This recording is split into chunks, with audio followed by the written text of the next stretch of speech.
ప్రభునందు ప్రియమైన శ్రోతలకు వందనములు. ఈ పోడ్కాస్ట్ కార్యక్రమం నాకు స్వాగతం. మీ అందరి కొరకు ఈ కార్యక్రమమును ప్రసారం చేయుచున్నాం. విని దైవాశీస్సులు పొందుకోగలరు. మిత్రమా, ఈరోజు నేను మిమ్మల్ని ఒక ప్రశ్న అడగాలనుకుంటున్నాను. నువ్వు ప్రేమిస్తుంది మనిషినా లేక ఆ మనిషి వల్ల వచ్చే లాభాన్నా, బెనిఫిట్స్ని చూసి ప్రేమిస్తున్నావా? చాలాసార్లు మన ప్రేమ వెనుక ఒక కండిషన్ ఉంటుంది. మన కులం అయితేనే, మన మతం అయితేనే, మనకు ఏదైనా లాభం ఉంటేనే మనం ప్రేమిస్తాం. మీకు ఒక స్టోరీ చెప్తాను, వినండి. ఒక వ్యక్తి దొంగల చేతిలో చిక్కి ప్రాణాలతో కొట్టుమిట్టాడుతూ దారి మధ్యన పడి ఉన్నాడు. అతన్ని చూసిన ఒక యాజకుడు, ఒక లేవీయుడు వెళ్లారు. వీరు సమాజంలో పెద్ద మనుషులు, దేవుని గురించి తెలిసిన వారే. కానీ ఆ వ్యక్తిని చూడగానే మనకెందుకు వచ్చిన గొడవలే, మన టైం వేస్ట్ అవుతుంది అనుకొని మొహం చాటేసి వెళ్లిపోయారు. మనకు ఎన్ని నీతులు తెలిసినా, ఎన్ని ప్రార్థనలు వచ్చినా, ఎదుటి మనిషి కన్నీళ్లు తుడవలేనప్పుడు, ఎదుటి మనిషి ఆపదలో ఉన్నప్పుడు స్పందించలేకపోతే ఆ భక్తికి అర్థం ఏముంది? లూకా 10వ అధ్యాయము 33లో ఇలా సెలవిస్తుంది. అయితే ఒక సమరయుడు ప్రయాణమై పోవచ్చు.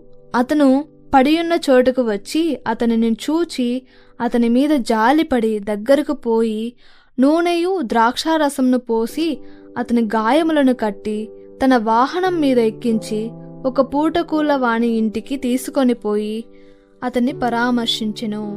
అతని వల్ల ఈ సమరయుడికి ఎలాంటి లాభం లేదు.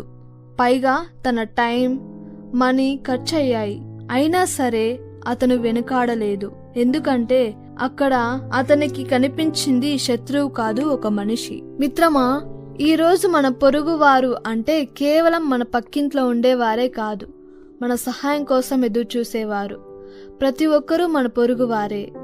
ఒక విషయం గుర్తుంచుకోండి, వదిలేసి వెళ్ళిపోవడానికి 100 కారణాలు ఉండవచ్చు, కానీ తోడుగా నిలబడటానికి ఒక్క మానవత్వం ఉంటే చాలు. మనుషులు నీ హోదాని చూడవచ్చు, కానీ నీ ఆపదలో తోడుండేవాడే దేవుడు పంపిన మనిషి. మీరు కూడా ఒక మంచి సమరయుడులా ఉండండి. సరిహద్దులు దాటి ప్రేమించండి, నమ్మకంగా ఉండండి. అదే మిమ్మల్ని ప్రత్యేకంగా చేస్తుంది. ఈ సమరయుడు వలె మీరు కూడా ఇతరులు ఆపదలో ఉన్నప్పుడు వారికి హెల్ప్ చేయడానికి ప్రయత్నించండి. మీరు ఎంతైతే సహాయం చేయగలరో అంత సహాయం చేయండి. దేవుడు మిమ్మల్ని దీవిస్తాడు, ఆశీర్వదిస్తాడు. God bless you. ఈ కార్యక్రమమును గూర్చి మీ సలహాలు మరియు మీ ప్రార్థనా అవసరతల కొరకు మమ్మను సంప్రదించవలసిన మా ఫోన్ నంబర్ 9448508503 మరియు ఈమెయిల్ ఐడి info@fibaonline.org. మా ఫోన్ నంబర్ మరొకసారి 9480585039. Email ID info@fibaonline.org.